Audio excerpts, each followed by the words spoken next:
sin limitación de fronteras por cualquier medio de expresión.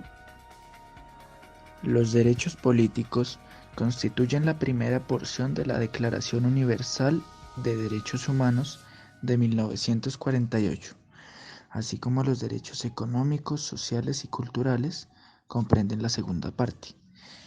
La teoría de las tres generaciones de derechos humanos considera este grupo de derechos como los derechos de primera generación, y la teoría de los derechos negativos y positivos los designa como derechos negativos. No obstante, en cuanto a los derechos sociales y positivos, se justifican en la reparación de deficiencias que obstaculizan gravemente el ejercicio de la plena condición del ciudadano. Son también civiles, al tener su correspondiente definición precisa en la contrapartida de una obligación establecida por parte de los poderes públicos. Los derechos políticos pertenecen exclusivamente a la persona como ciudadano, es decir, los adquiere con la mayoría de edad. El ciudadano ejercita sus derechos políticos cuando participa en las tareas oficiales del Estado, en actividades partidistas, votando, etc. Para gozar de los derechos políticos se requieren dos requisitos. El primero es la nacionalidad y el segundo es tener la mayoría de edad. El ciudadano requiere tener la nacionalidad y esta se adquiere por nacimiento y naturalización del mismo. Los derechos políticos se suspenden por estar sujeto a un proceso criminal por delito que merezca la pena corporal a contar desde la fecha del auto de formal prisión. También se suspenden por vagancia o ebriedad consecutiva, declarada en los términos que prevengan las leyes. Otra de las razones es estar prófugo de la justicia, desde que se dicte la orden de aprehensión hasta que se prescriba la acción penal. Por sentencia ejecutoria que imponga como pena esa suspensión. Como derechos políticos pueden mencionarse los siguientes. Derecho al voto.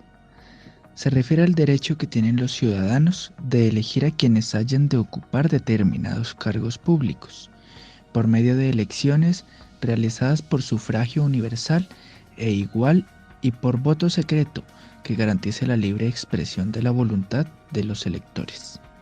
Otro derecho a mencionar es el derecho a ser electo, el derecho que tienen los ciudadanos a postularse para ser elegidos con el fin de ocupar determinados cargos públicos. Un derecho más es el derecho a participar en el gobierno y de ser admitido a cargos públicos. Otro también mencionado es el derecho de petición política. Se refiere al derecho de dirigir peticiones a las cámaras, a los órganos ejecutivos y de exponer necesidades a fin de influir en la legislación política.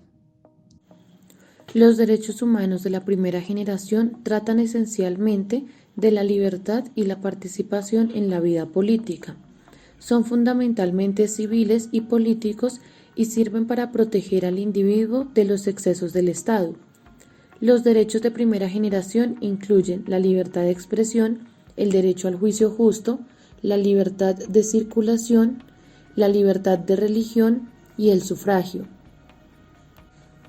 Estos derechos fueron propuestos por primera vez en la Carta de los Derechos de los Estados Unidos y en Francia por la Declaración de los Derechos del Hombre y del Ciudadano en el siglo XVIII y fueron consagrados por primera vez a nivel global por la Declaración Universal de los Derechos Humanos de 1948 y dándole lugar en el derecho internacional en los artículos 3 al 21 de la Declaración Universal y en el Pacto Internacional de Derechos Civiles y Políticos. Fueron reconocidos fundamentalmente con la Revolución Francesa y la Declaración de los Derechos del Hombre y del Ciudadano.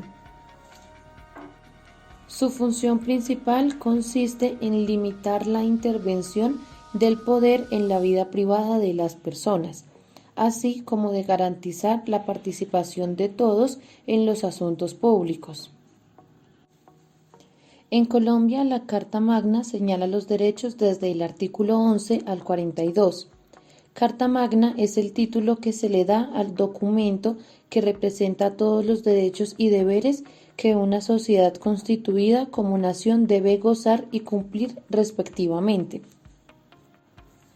La etimología del término nos lleva a la época de la monarquía, cuando el rey Juan I de Inglaterra se vio obligado a realizar un ordenamiento jurídico prácticamente a solicitud del pueblo en vista de todas las problemáticas que se producían en la sociedad. En esta época se le conoció con el latín Magna Charta Libertatum. Históricamente, todos los países han escrito su ordenamiento jurídico para el recto proceder de la sociedad. Sin embargo, en vista de que el espíritu de una Carta Magna es la democracia, la libertad y la pluralidad del pensamiento, basándose en los mejores principios éticos, muchos países han realizado libros o escritos para basar sus leyes en torno a las creencias religiosas, y a estos compendios de leyes no se les puede llamar Carta Magna, porque no poseen los fundamentos básicos de la concepción de esta. Muchos países como México, Venezuela y los países libertados por Simón Bolívar obtuvieron su documento de constitución y representación ante el mundo después de la independencia que les dio la autonomía del yugo español.